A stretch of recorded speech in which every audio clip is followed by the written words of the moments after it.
Today I have in my first non-chronograph watches from the German brand Hanhart Watches. Really grown to appreciate the brand after spending some time with some of the people behind the brand as well as some of their watches over the past few months. Recently saw the brand at the Toronto Timepiece Show and they're always a lot of fun to hang out with. But I have in two new versions of the Aquasphere, their dive watch, and these have been glued to my wrist the past few days since I've had them. Big thanks to the folks over at Hanhart for giving me some time to spend with these. Really appreciate it. But let's get to it and check out the watches.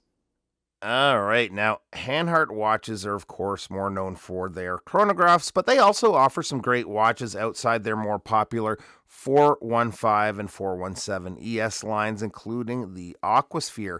Hanhart recently added a new color to the lineup, the Ocean Fade. It's available on the stainless steel bracelet as well as the new rubber strap or a textile strap. Also, two bezel options, the blue or the black. I've been switching back and forth between the two, and both combinations look really good. So the dial here is a gradient dial going from a blue to an almost black at the bottom of the dial. Very subtle transition as you go from the 12 down to the 6 o'clock.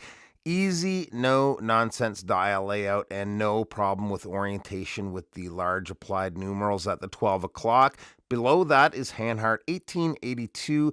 Then down at the 6 o'clock is Aquasphere Automatic and the water resistance of the watch.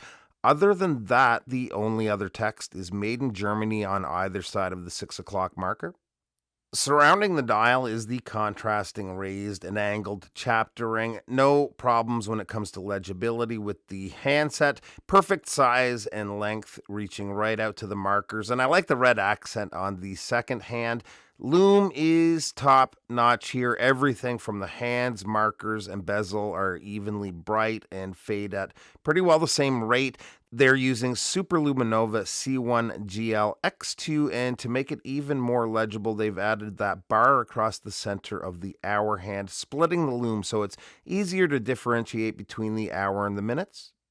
With a good watch, it is all about the little things, and at first look, you might think, well, this doesn't really look like a Hanhart, but I love that they've added some Hanhart DNA to the design with the red on the bezel grip here. It's not much, but that's signature Hanhart there, and I like that little touch. The bezel is a 60-click bezel, unidirectional. Grip is good to go. 60-click bezels don't typically feel quite as nice when it comes to action as a 120, but this is quite good. The insert is a matte ceramic, and they've given the triangle a red accent as well. So overall, bezel is good, and that red on the grip is a bonus little detail to have.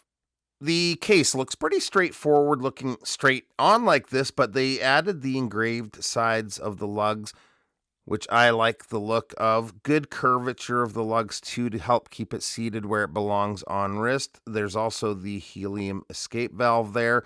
The crown is signed and protected by crown guards. The case back features an underwater scene, which is cool, and under the hood is the Soprod SOP P024 movement. It is a 25 joule movement beating at 28,800 vibrations per hour and with a power reserve of approximately 38 hours. Even with the crown guards, you won't have trouble getting grip here. Winding action feels nice, and the crown threads back in easily. All the moving parts, the bezel, the crown, the clasp for that matter too, all feel premium. The bracelet is a 3-link bracelet, all brushed and has quick release spring bars, almost a fully articulating end link here. It is sized with screws.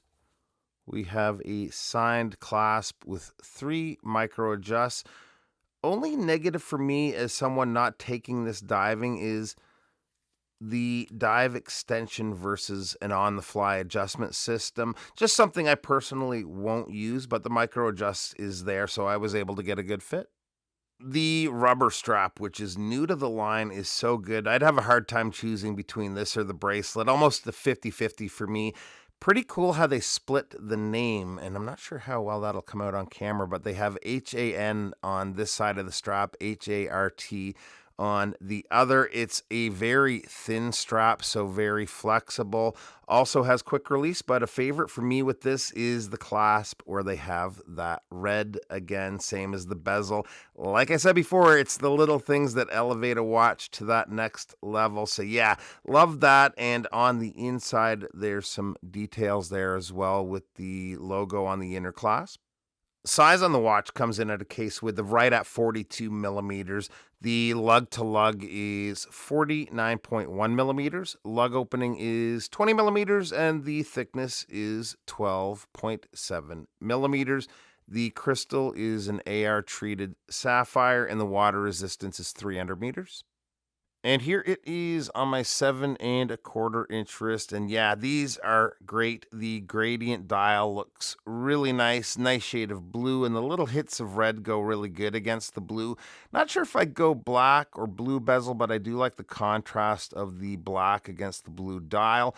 Cost for these come in at between 2019 and 2290 USD, depending on your strap choice. Link to where you can find these will be below. Appreciate you taking a few minutes to stop by, and we'll see you real soon. Bye-bye.